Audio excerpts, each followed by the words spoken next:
সমাধান দিয়ে গেছে।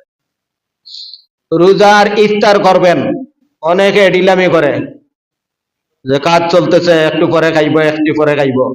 ইহুদিদের রোজায় আর মুসলমানদের রোজায় এক পার্থক্য হলো যে ইহুদিরা সাহরি খাইতো না, না খাইয়া টানা রোজা রাখতো, আর মুসলমানদের জন্য সুন্নত হলো সাহরি খাওয়া, এক পার্থক্য। আর 2 নম্বর পার্থক্য হলো ইহুদিরা ইফতারের সময় আসার পরেও সময় মতো ইফতার করতো না, বরং দেরি করতো ইচ্ছা করিয়া। এই কারণে নবীজি বলেন যে সবচেয়ে আল্লাহর প্রিয় বান্দা ওই ব্যক্তি যে তাড়াতাড়ি ইফতার করে নেয়। সুবহানাল্লাহ বলেন।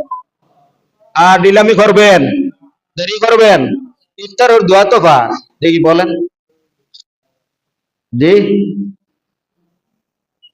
জাহাবাল জামাউ ওয়াবতাল্লাতিল উরুকু ওয়া সাবাতাল আজরু ইনশাআল্লাহ।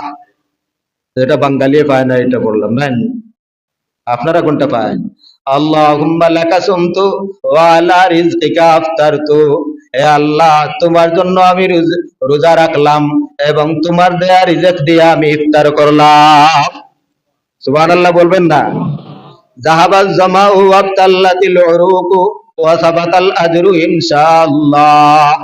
আমার তৃষ্ণা চলে গেল, আমার রগরেশা সিক্ত হলো, আমি আল্লাহর উপর পরিপূর্ণ ভরসা রাখি, রব্বুল আলামিন আমার সব দান করবেন। রোজার বিনিময় দান করবেন। আলহামদুলিল্লাহ।